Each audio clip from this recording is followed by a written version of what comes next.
Moi,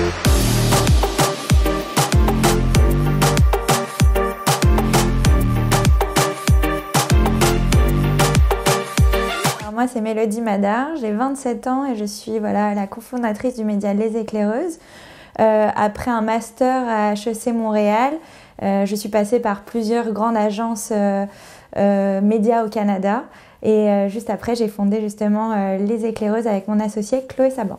Alors, c'est une question qu'on nous pose assez souvent, c'est vrai, c'est parce que finalement, c'est vrai qu'on a entre guillemets rien inventé, des médias il y en a toujours eu et il en existera toujours. Par contre, on s'est aperçu qu'il y avait une vraie transformation structurelle de la consommation des médias. Avant, on faisait l'effort d'aller chercher l'information et aujourd'hui, plus du tout, on attend que l'information vienne à nous. Et on s'est dit, c'est dommage, il manque un média qui livre le contenu là où les jeunes femmes passent la plus grande partie de leur temps, c'est-à-dire sur le mobile et sur les réseaux sociaux. Donc c'est pour ça que c'est avec ça en fait que l'idée des éclaireuses est née, c'est-à-dire vraiment créer un média digital et social qui parle aux jeunes femmes principalement sur les réseaux sociaux.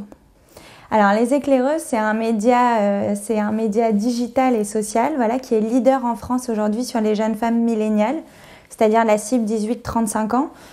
En quelques chiffres, les éclaireuses représentent aujourd'hui 8 millions de visites sur son site web et plus de 4,5 millions de followers sur les réseaux sociaux. On aborde vraiment un peu toutes les thématiques lifestyle du quotidien des jeunes femmes, aussi bien la mode que la beauté, que le voyage ou des choses comme ça. Mais ce qui a fait notre particularité aussi, c'est parce qu'on a été les premières en France à créer des verticales sociales. C'est-à-dire que dès qu'on lançait une thématique, on lui créait aussi une vraie marque à part entière sur les réseaux sociaux. Et peu après la création des éclaireuses, on a créé la verticale sociale Les Éclaireuses Beauté, qui est aujourd'hui la communauté beauté la plus puissante de France avec plus de 1,5 million de fans sur cette thématique-là.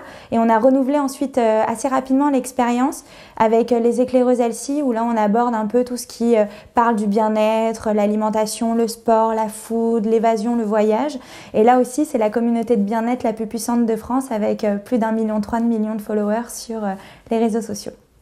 La première année, c'était vraiment de construire une communauté puissante et ensuite, évidemment, d'essayer de la monétiser.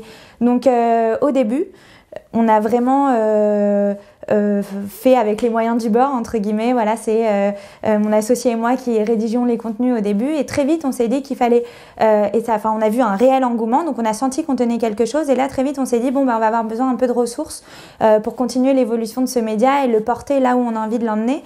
Et du coup, on a fait une petite levée de fonds dès la première année, qui s'est clôturée assez rapidement. En un mois, c'était bouclé.